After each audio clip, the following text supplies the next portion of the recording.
হয়ে গেল, তওবা করছে।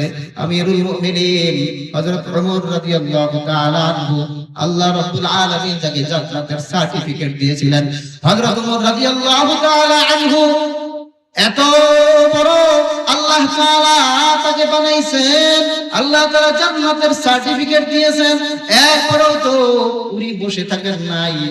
যে সমস্ত খড়কুটা আছে, আমরা অনেক সময় চিনি খের আছে, যে সমস্ত খড়কুটা রাস্তার মধ্যে পাওয়া যায়, খড়কুটা হাতের মধ্যে নিয়া কান্না করতেন আর বলতেন, হায় আমি যদি এই খড়কুটা হইতাম, আমি যদি এই খড়কুটা হইতাম, আমাকে যে কোন ধরনের প্রাণী আইসা, গরু ছাগল আইসা আমাকে খেয়ে ফেলতো, ওই হাসরের ময়দানে আমার কোন বিচার হইতো না। যাকে আল্লাহ তাআলা জান্নাতের সার্টিফিকেট দিলেন, আমিরুল মুমিনিন হযরত ওমর। ঈদের দিন যখন মানুষ আনন্দ করত, আমিরুল মুমিনিন নিজের ঘরের মধ্যে গিয়া কান্না করতেন, চোখের মধ্যে পানি। হযরত আবু হুরায়রা রাদিয়াল্লাহু তাআলা আনহু আমিরুল মুমিনিনকে খুঁজে পান না, দৌড়ে গেছেন ঘরের মধ্যে, গিয়া দেখে ঈদের দিন যখন সকলে আনন্দ করে, হযরত আমিরুল মুমিনিন ঘরের মধ্যে বসে বসে কান্না করে। ডাক দিয়া বলে, ও আমিরুল মুমিনিন, আপনি কেন কান্না করেন? আপনি কেন কান্না করতেছেন? ঈদের দিন সমস্ত মানুষগুলো আনন্দ করে, আপনি কেন কান্না করেন আমিরুল মুমিনিন? আমিরুল মুমিনিন ডাক দিয়া বলে, আজকের দিনের আনন্দ তো তারাই করবে যাদের কাছে সার্টিফিকেট চলে আসে, তাদের রোজাগুলো কবুল হয়ে গেছে। যাদের কাছে এই সার্টিফিকেট চলে এসেছে, যাদের গুনাহগুলো মাফ হয়ে গেছে, আল্লাহ তাআলার হাবিবকে ডাক দিয়া বলছেন, যে রমজান মাস পাইল নিজের গুনাহকে মাফ করাইতে পারল না, সে যাতে ধ্বংস হয়ে যায়। আমি তো জানি না আমার জিন্দেগির সমস্ত গুনাহগুলো মাফ হয়েছে কিনা, আমি তো জানি না আমার রোজাগুলো আল্লাহর দরবারে কবুল হয়েছে কিনা, আমি জানি না আমার তারাবির নামাজ আল্লাহর দরবারে কবুল হয়েছে কিনা, আমার আনন্দ করার তো কোনো সুযোগ নাই।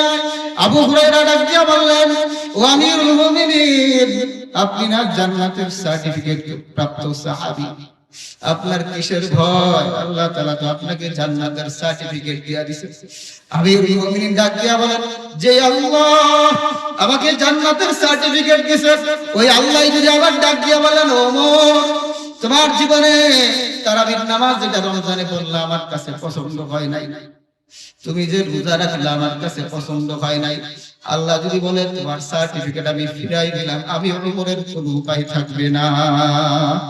এই জন্য আল্লাহর দরবারে আমাদের তো তাকওয়া অর্জন করতে হবে, আল্লাহর দরবারে ভয় নিয়ে আমাদেরকে দাঁড়াইতে হবে। যদি আল্লাহর দরবারে আমরা ভয় না নিয়ে দাঁড়াইতে পারি, আজকে দাবি করি আমরা নিজেদেরকে মুসলমান, কিন্তু মুসলমান আমাদের মধ্যে নাই। আবু বকরের মধ্যে একজন সাহাবী রাস্তার মধ্যে দাঁড়াইয়া পাখিগুলো দেখতেন, যে পাখিগুলো আকাশের মধ্যে উড়ে, আর ডাক দিয়া বলে, ও পাখি তুমি না কতই সৌভাগ্যবান, তোমার ইজ্জত সম্মান না কতই বেশি, তুমি যেইভাবে ইচ্ছা গাছের ডালে বসতে পারো, যেইভাবে ইচ্ছা গাছ থেকে নামতে পারো, তোমার কোনো হিসাব নাই। আমি আবু বকর যদি তোমার মতো পাখি হইতাম, তাহলে আমারও তো কোনো হিসাব হইতো না। আবু বকর রাদিয়াল্লাহু তাআলা পাখি দেখে এইভাবে কান্না করতেন। আপনার আমার জীবনের মধ্যে আমরা এইভাবে কখন কান্না করছি? একবারও কি আল্লাহর দরবারে গিয়া বারবার রুকু সিজদার মধ্যে পইরা এমন ভাবে কোন সময় বলছে কিনা, ওগো আল্লাহ আমি তোমার একজন বান্দা, আমি তোমার একজন বান্দা, আমি তোমার ইবাদত করি, আমি তোমার ইবাদত করি, ওগো আল্লাহ আমার জীবনের গুনাহ অনেক বেশি, আমার জীবনের অনেক বেশি গুনাহ, কিন্তু তুমি বলছো যেই বান্দা চোখের পানি ছেড়ে দিয়া কান্না করে, যার চোখ দিয়া পানি পড়ে, চোখের পানিটা যখন গাল দিয়া নিচের দিকে আসে, তার থুতনি নিচে আসার আগেই আমি তার জীবনের সমস্ত গুনাহগুলো মাফ করে দেই। এই জন্য কেউ আল্লাহর দরবারে কান্না করতে হবে। এক নাম্বার আয়াতের মধ্যে রাসূল করিম সাল্লাল্লাহু আলাইহি ওয়াসাল্লাম জানায় দিলেন, আল্লাহ তাআলা বলেছেন, আল্লাহ তাআলাকে ভয় করার মতো ভয় করো। দুনিয়ার কোনো আইন দিয়া মানুষকে পরিবর্তন করা সম্ভব না। যতক্ষণ পর্যন্ত মানুষের ভিতরে আল্লাহর ভয় না আসবে, ততক্ষণ পর্যন্ত দুনিয়ার আইনে পরিবর্তন করতে পারবে না। যদি বলুন ঠিক কিনা?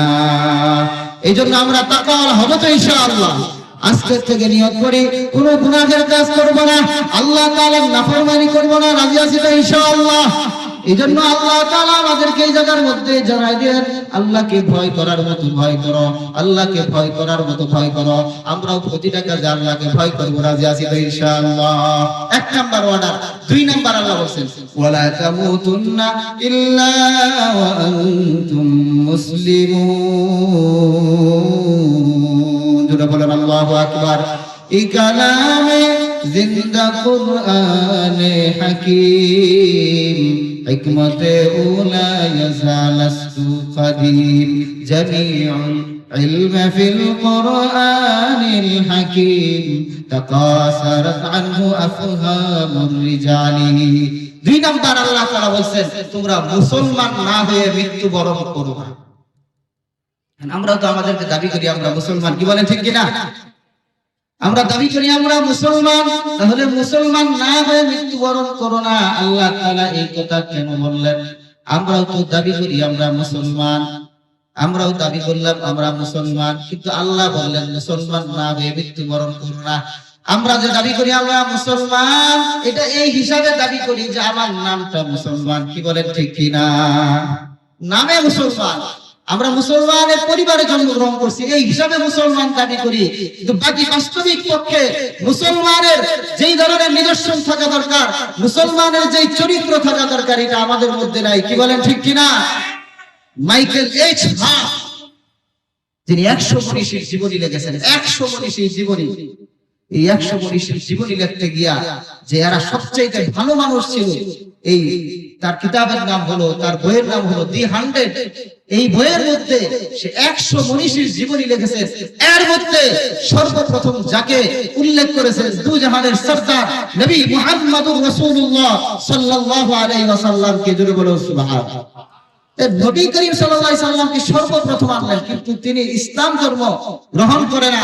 তাকে জিজ্ঞাসা করা হলো, ও ভাই তুমি যেই বইটা লিখেছো এই বইয়ের মধ্যে রাসূলের নামটা সবচেয়ে আগে নিয়ে আসলা, কিন্তু তারপরও তুমি ইসলাম ধর্ম গ্রহণ করো না কেন?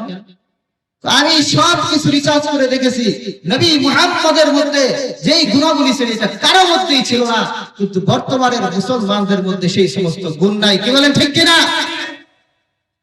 हम मुसलमान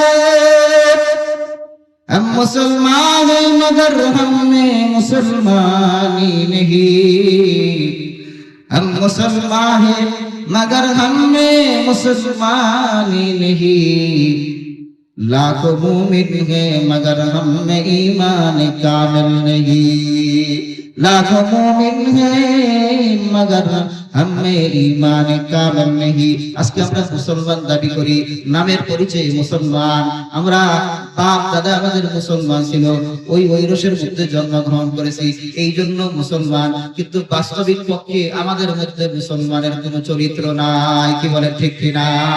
কাউকে যদি রাস্তার মধ্যে ধরে বলা হয় ভাই চলেন আপনি তো মুসলমান, মসজিদের মধ্যে ঢুকেন একটু নামাজ পড়তে হবে, ডাক দিয়া বলা হুজুর নামাজ পড়তে পারবো না। কেন পারবা না? আমার শরীরের কাপড়টা ঠিক নাই, নাপাক, কি বলেন ঠিক কিনা? মুসলমান এই কথা বলতে পারে না, আমার শরীরের কাপড় নাপাক, কি বলেন? বলতে পারে? মুসলমান তো সর্বদা প্রস্তুত থাকবে, আরে যে কোনো মুহূর্তে মৃত্যু হতে পারে, আমার ইমানি হালতে পবিত্রতা অবস্থায় মৃত্যু হতে হবে। রাসূল করিম সাল্লাল্লাহু আলাইহি ওয়াসাল্লাম দুইটা কবরের সামনে দিয়ে যাইতেছেন, মাররা আলা কবরাইন, দুইটা কবরের সামনে দিয়ে যাইতেছেন, আর রাসূল বলেন এই দুই কবরের মধ্যে আযাব হয়, এই দুই কবরের মধ্যে আযাব হয়। সাহাবায়ে কেরাম জিজ্ঞাসা করলেন, ওগো আল্লাহর হাবিব কেন আযাব হয়, কেন আযাব হয়? আল্লাহর হাবিব সাল্লাল্লাহু আলাইহি ওয়াসাল্লাম বলেন দুই কবরের এক কবর যেটার মধ্যে আযাব হচ্ছে, এটার কারণ হলো সে প্রস্রাব থেকে বাঁচত না। নাউযুবিল্লাহ বলেন, সে প্রস্রাব থেকে বাঁচত না। তাহলে প্রস্রাব থেকে বাঁচা এটা ইসলামের একটা বড়, ইসলাম এটা আমাদেরকে সম্মান দান করছে যে মুসলমান পবিত্র থাকবে। এজন্য রাসূল বলেন আত-তুহুরু শাতরুল ঈমান, পবিত্রতা হলো ঈমানের অঙ্গ। জোরে বলেন ঠিক কিনা? পবিত্রতা কিসের অঙ্গ? ঘরের মধ্যে অনেক সময় আমাদের ছোট ছোট সন্তানেরা থাকে, তো মা বোনেরা অনেক সময় নিজেরাই ফতোয়া দেয়, যারা ঘরের মধ্যে মা বোনেরা আছে একটু ভালো করে আমরা শুনি, মা বোনেরা অনেক সময় নিজেরাই ফতোয়া দেয় ছোট বাচ্চার প্রস্রাব পাক, এটা নাপাক না, ওনারা নিজেরাই ফতোয়া দেয় এবং ওই কাপড়েই থাকে, ওইটাতেই নাকি নামাজ পড়তে চায়।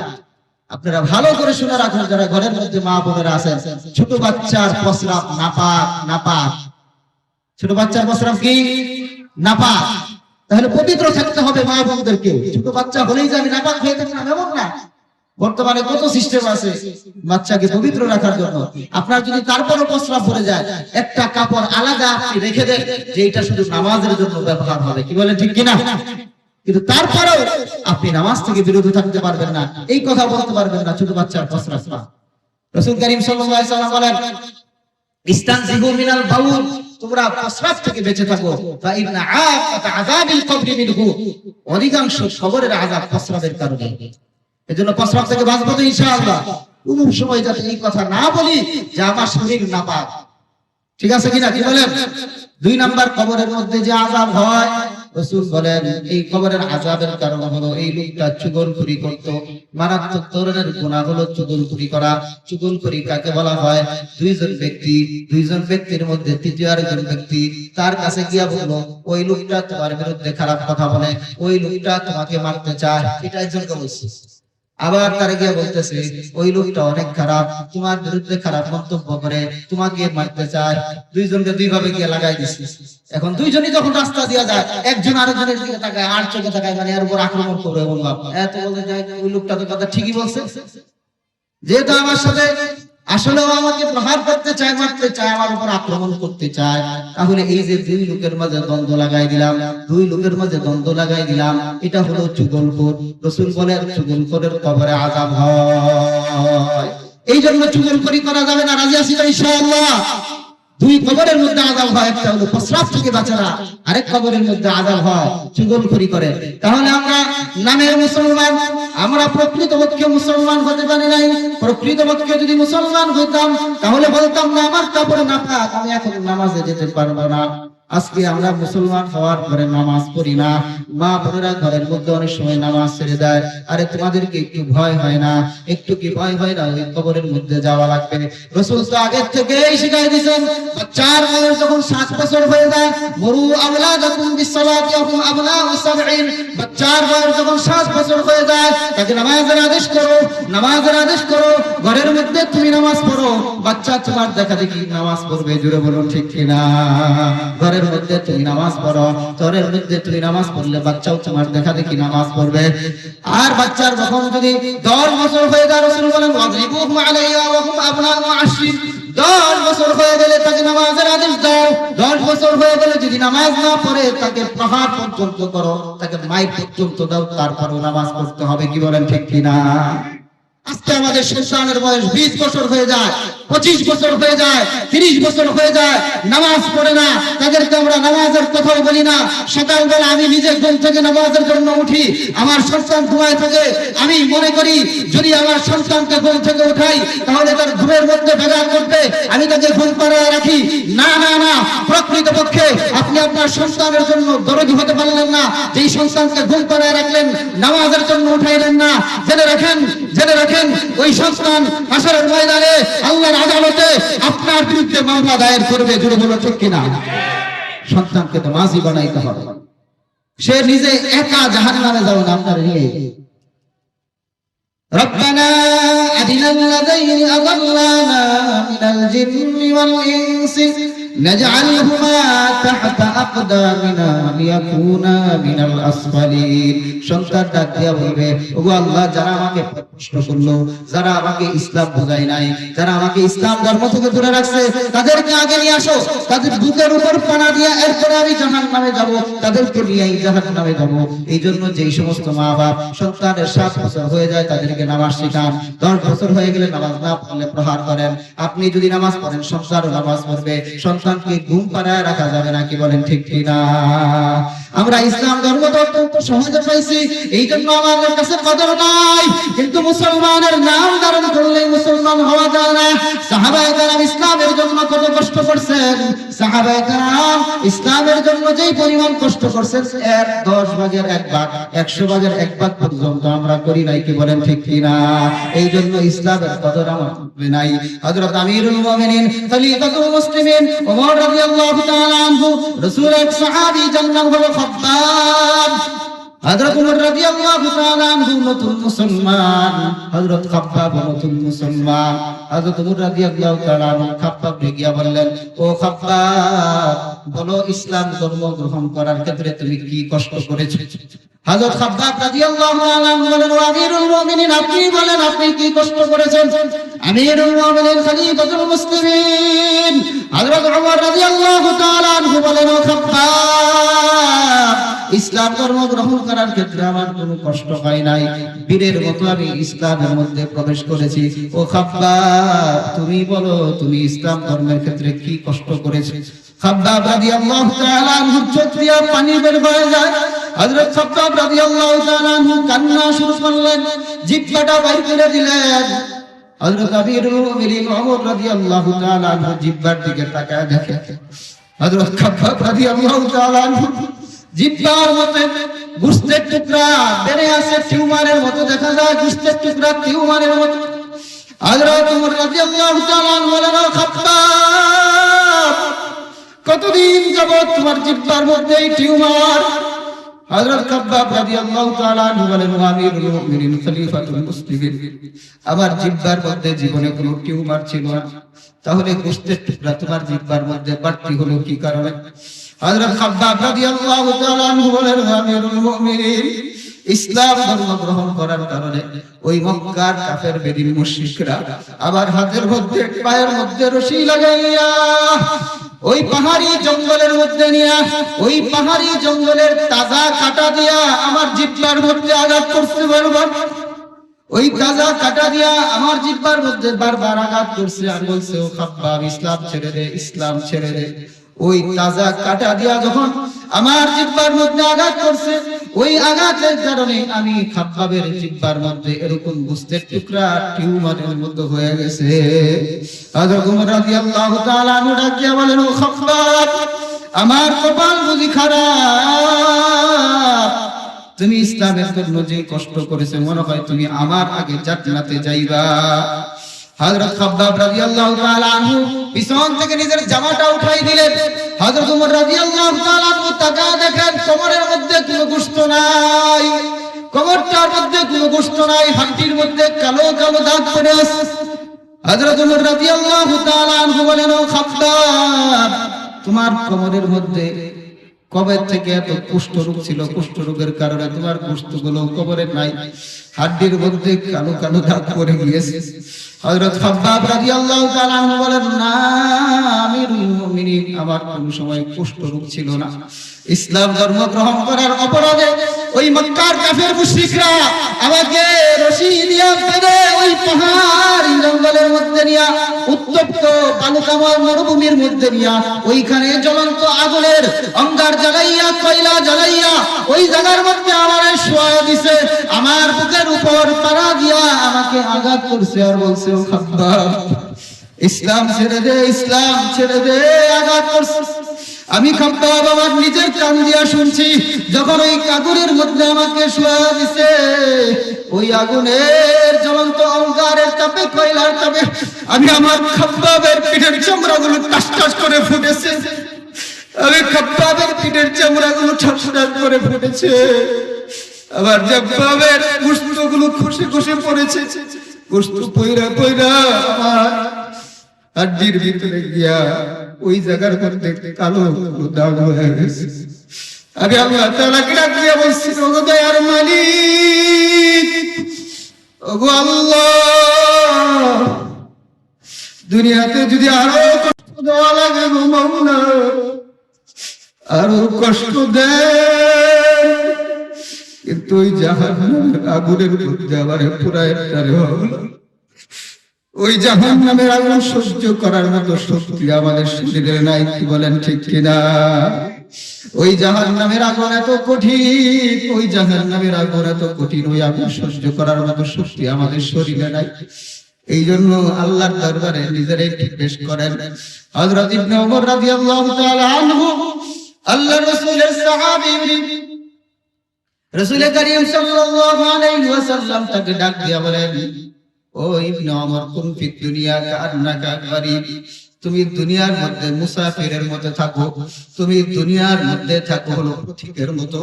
এই কথা চিন্তা করো না, অনেক দিন পর্যন্ত দুনিয়ার মধ্যে বাঁচবা। তোমার মতো কত মানুষ দেখো দুনিয়ার মধ্যে ছিল, অনেকেই বেঁচে নাই। একজন মুসাফির যেইভাবে সফর করে, রাস্তার মধ্যে যখন যায়, কোন জায়গায় যাওয়ার পরে 3 দিন 4 দিন 5 দিনের সফর, ওই জায়গার মধ্যে সে চিন্তা করে না এইখানের মধ্যে আমাকে একটা বাড়ি বানাইতে হবে, কি বলেন ঠিক কিনা? ওই সফরের মধ্যে যাওয়ার পরে 1 সপ্তাহ পরে কখন বাড়িতে আসবে এই চিন্তা করে। কোন পথিক যখন রাস্তার মধ্যে গাড়ির জন্য দাঁড়ায় থাকে, সে চিন্তা করে না গাড়ি আসতে আসতে এইখানের মধ্যে একটা বাড়ি বানায় নেই, এই কথা চিন্তা করে না। আল্লাহর হাবিব বলেন, ও ইবনে ওমর, তুমি মুসাফিরের মতো দুনিয়ার মধ্যে থাকো। মুসাফির যেইভাবে তার বাড়িতে আসার জন্য, আরে মুসাফির যখন তার বাড়িতে আসবে এটার জন্য সে পাগল হয়ে যায়। তুমিও তো দুনিয়ার জিন্দেগি মুসাফির, দুনিয়াতে তোমাকে মুসাফির হিসাবে পাঠাইলাম। দুনিয়াটা তোমার আসল ঠিকানা না, আমাদের আসল ঠিকানা হলো জান্নাত। বলেন আসল ঠিকানা কোথায়? দুনিয়াতে আমাদের আসল ঠিকানা নয়, আসল ঠিকানা হলো জান্নাত। ওই জান্নাতের মধ্যে আমাদেরকে যাইতে হবে। এই জন্য রাসূল করিম সাল্লাল্লাহু আলাইহি সাল্লাম বলেন, মুসাফিরের মতো থাকো, পথিকের মতো থাকো। ইহা হাম সব মুসাফির হে, কবর আখির ঠিকানা।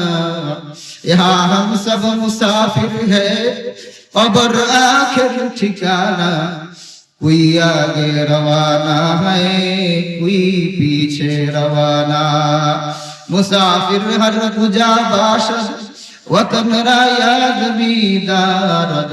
चो बुलबुल दर कफश बाशद, चमन रा याद भी दारद। আমাদের আসল ঠিকানা হলো জান্নাত। এই জন্য রাসূল করিম সাল্লাল্লাহু আলাইহি সাল্লাম বলেন, ওয়াউদ্দা নাফসাকা ফি আহলিল কবর। ও ইবনে ওমর, তুমি নিজেকে কবরবাসীদের মধ্যে গণ্য করো। তুমি একটু ভাবো, ওই কবর হলো আমার আসল ঠিকানা, ওই কবরটা হলো আমার আসল ঠিকানা। নিজেকে একটু কবরবাসীদের মধ্যে গণ্য করো। নিজেকে একটু ভাবো, ওই কবরের মধ্যে গিয়া তোমাকে শুইতে হবে। ওই কবরটা হলো তোমার আসল ঠিকানা।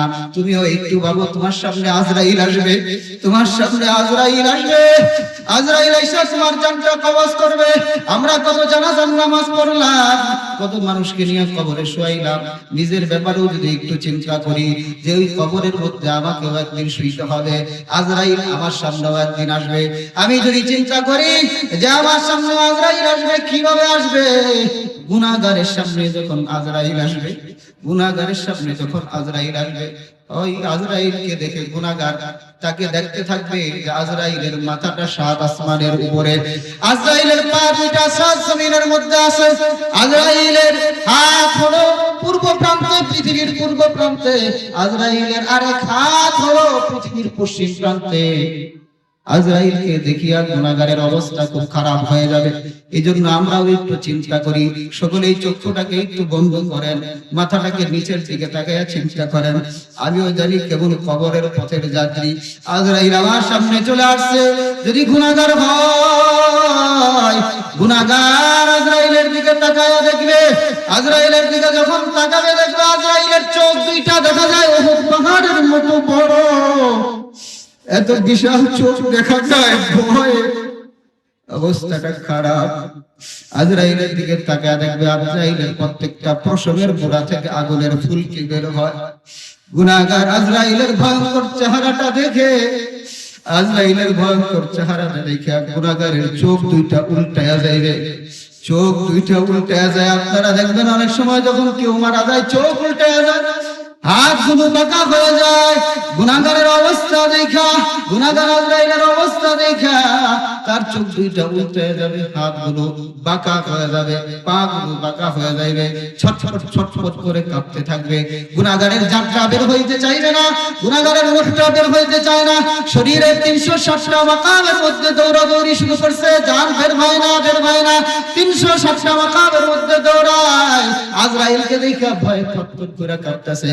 আজরাইল যখন থেকে জানটা বের হয় না, আজরাইল তার সমস্ত শক্তি দিয়া ওই গুনাহগারের শরীরের মধ্যে এত জোরে থাবা মারে যে গুনাহগারের কলিজার রগগুলো টাস টাস করে ছিঁড়ে যায়।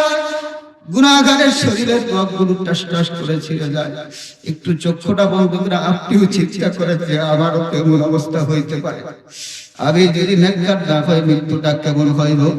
আপনার গুনাহগারের ওইভাবে যখন জানটাকে কবজ করবে, জান কবজ করার সাথে সাথে ওই গুনাহগার ওই খানের মধ্যে নিথর হয়ে পড়ে রইবে। এই দুনিয়ার কোন দামি বিছানা আমার আপদ না, এই দুনিয়ার কোন ঘর বাড়ি আমার আপদ না। যেই বিছানার মধ্যে আজকে মারা গেল, ওই দামি বিছানার থেকে নামাইয়া সবচাইতে পুরাতন চাদর দিয়া বিছানা থেকে নামাইয়া ফুলের মধ্যে আমাকে শোয়া রাখবে, ওইখানের মধ্যে আমি শুয়া থাকবো। আপনি একটু চিন্তা করেন, চক্ষুটা বন্ধ কইরা। আমার সন্তান আমার সামনে আসবে, এসে বাবা বলে ডাকবে। ইতিপূর্বে এতক্ষণ পর্যন্ত যে কথা বলছি, বাবার মুখ দিয়ে এখন আর কোনো কথা বের হয় না। ডাক দিয়া বলে, বাবা তুমি কেন কথা বলো না? এতক্ষণ পর্যন্ত তো কথা বলছে, এখন কোনো কথা বলো না কেন? তোমার কি হয়ে গেল? আত্মীয় স্বজন আইসা পাশে বসে ডাকতে থাকবে, ভাই বইলা ডাকবে, বাজার বইলা ডাকতে থাকবে, মা ডাকবে, বাবাই ডাকবে, কিন্তু কারো জবান দিয়ে কোনো কথা নাই। ওই জায়গার মধ্যে আপনাকে আমাকে শুইতে হবে। কিছু লোক দৌড়া যাইবে, যাও যাও কাফনের কাপড় কিনে নিয়ে আসো। কিছু লোক দৌড়া যাইবে, যাও ওই বাঁশ বাগান থেকে বাঁশ কাইটা কবরের মধ্যে শোয়ানোর ব্যবস্থা কর। কিছু লোক দৌড়া যাও, যাও বড়ই পাতা দিয়ে গরম পানি কইরা গোসলের ব্যবস্থা করো। আইরে দেখা যায় কিছুক্ষণ পরে আপনাকে দৌড়াদৌড়ি কইরা ওই এক খাটিয়ার মধ্যে নিয়ে শোয়া দিল, গরম পানি দিয়ে গোসল করায়, অত্যন্ত আদর কইরা গোসল করায়। কেমন জানি আপনি প্রশ্ন করতেছেন, আমার কেন গোসল করা, কেন আবার গোসল করা?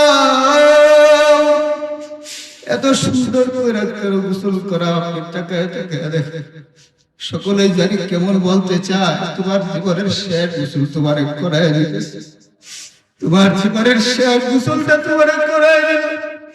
সুন্দর করে কাফনের কাপড় পরায়া, হাতের মধ্যে পায়ের মধ্যে মাসকুনার একটা বান দিয়া ওই মসজিদের মধ্যে দিয়া আপনার জানাজাটা সকলে পড়ায় দেয়।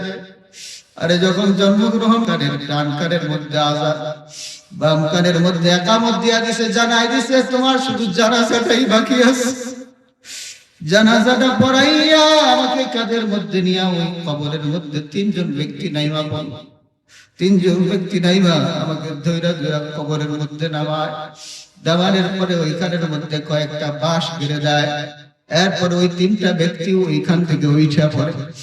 আমার সাথে কবরে কেউ থাকতে চায় না। আপন আপন বলে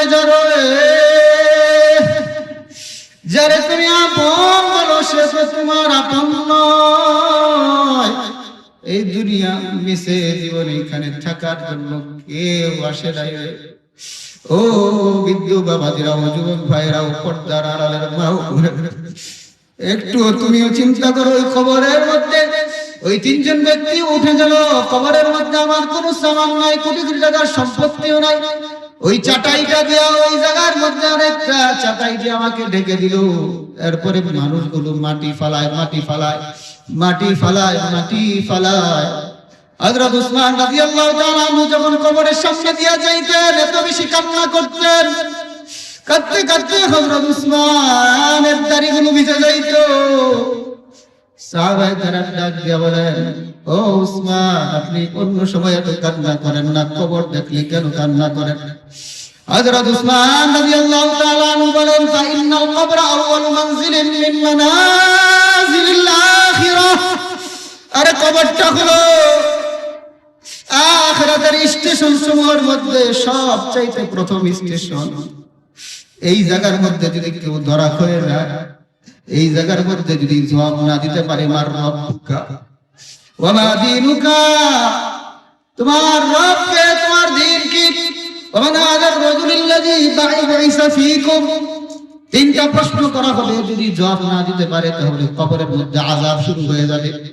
এই জন্য হযরত উসমান রাদিয়াল্লাহু তাআলা আনহু কান্না করতেন। আপনাকে আমাকেও কান্না করতে হবে। আল্লাহ তাআলার দরবারে কবরের আযাব থেকে বাঁচার জন্য রাজি আছি তো ইনশাআল্লাহ। আল্লাহ তাআলার সাথে ওয়াদা করি, ওগো আল্লাহ, আজকে থেকে আর নামাজ ছাড়বো না, রাজি আছি তো ইনশাআল্লাহ।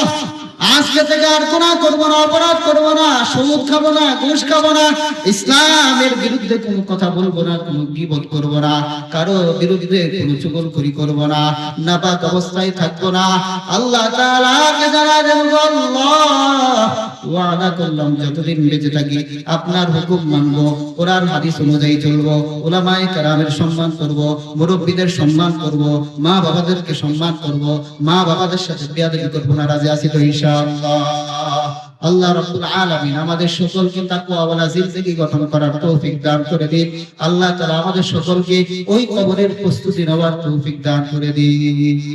ওয়া আখিরু দাওয়ানা আলহামদুলিল্লাহি রাব্বিল আলামিন।